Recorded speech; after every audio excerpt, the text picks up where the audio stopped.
Morning, everyone. This is Glennis from Providence. Hope you guys are doing great. It's been a while since I've been on to share some of my experiences with you.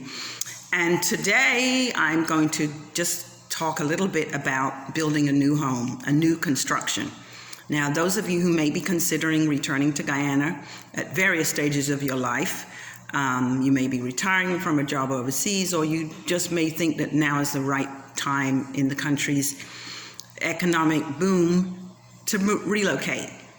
I have recently just completed building my home as recent as 18 months ago, and it was quite an experience, let me tell you. I probably could write a pamphlet on the how-tos and some of the how not tos. But today I'm going to just go over a few bullet points that were very pertinent to me, and hopefully you can make use of them. The first thing I would say is, once you've got your plot of land and you have all your documents and so forth, let me backtrack. Sorry about that. Let me backtrack. First and foremost, if you're going to acquire a loan from the bank, they are going to require you to have a deposit. That deposit is a fraction of the purchase price, and it can vary from 10, 15 to 20%, depends on the bank. So please do bear that in mind. Very rarely do banks give 100% financing here.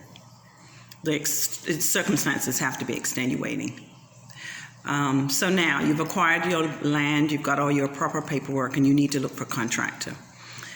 Building contractors come in different degrees here. Obviously, there's a small man business with a small crew, and then there's the larger building contractors for both residential and commercial properties. My recommendation and my experience is that when you do this and you have your plan, that you get separate contractors and not just go with a general contractor. You'll find that you will save hundreds of thousands of dollars doing it this way.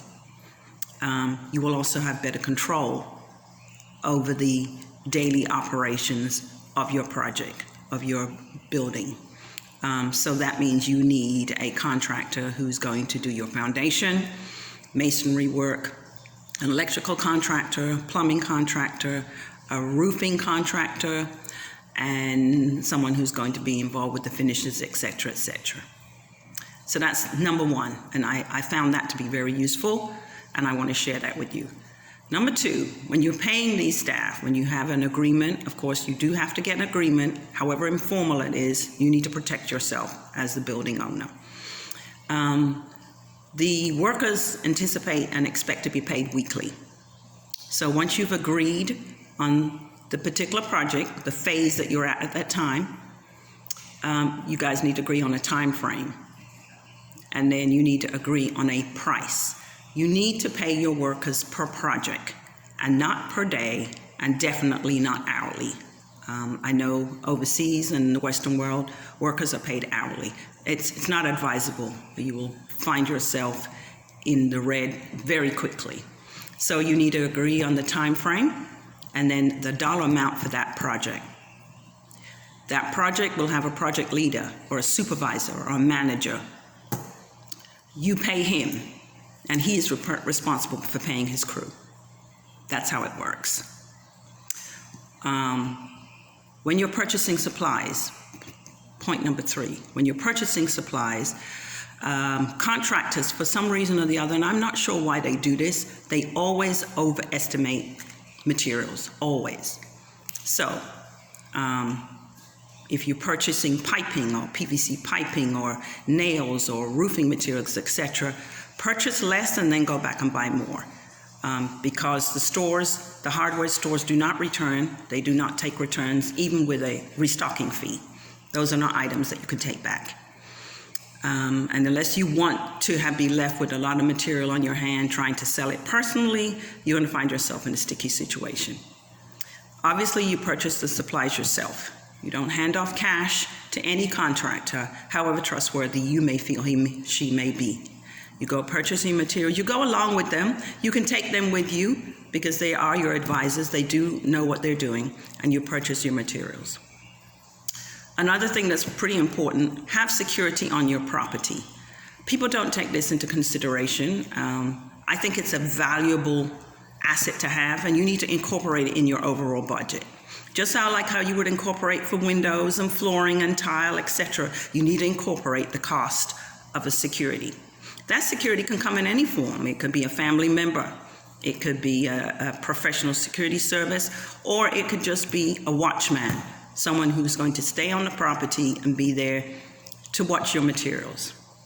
Speaking of materials, you are going to have to build either a hut on site, on location, or do what I did was to purchase one of those containers, the huge shipping containers. You can rent them or you can purchase them and have them on site, and you can store your materials. For example, you might see windows going on sale, and it's a good bargain. You can purchase the windows, secure them in the container and lock it up and keep it there until it's ready for use. And other plumbing materials or other fixtures and so forth. So it's a very useful thing to have. Now, those can be costly. I'll be very honest, they start at probably around $275,000 or $300,000 and up to rent and or purchase. If not, you can construct a small hut on site. Now, speaking on site, Guyanese contractors tend to want to sleep on location, and it depends. I think some of that depends on how far they live. If you have a really reliable contractor, he may live in Berbice or he may live in Bartica. He's not going to commute every day. So some of them sleep on your property. Some is an arrangement you would have to agree to, obviously, but be aware that that might come up in conversation, and it's not unusual for that kind of thing to expect that.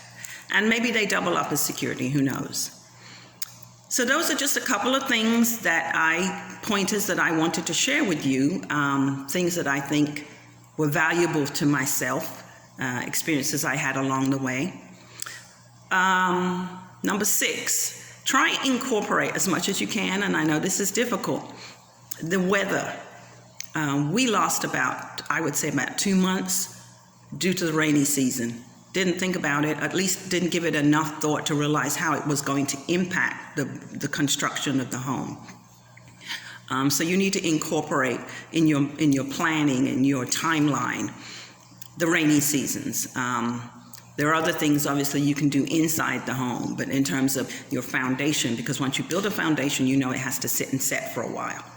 So taking consideration heavy rains, taking consideration the fact that you will have to contact the local utility companies because you're going to need water coming to your site, you're going to need electricity to come to your site, and so forth and so on for the work to be done. Please feel free to ask any questions below. This was a long project for us, but it was tedious, but it was well worth it in the end. And I'm more than happy to share tips with you. If you have individual questions you need to ask me on home construction, I'll be more than happy to share. So you could drop your comments below. I will see your comments and respond accordingly.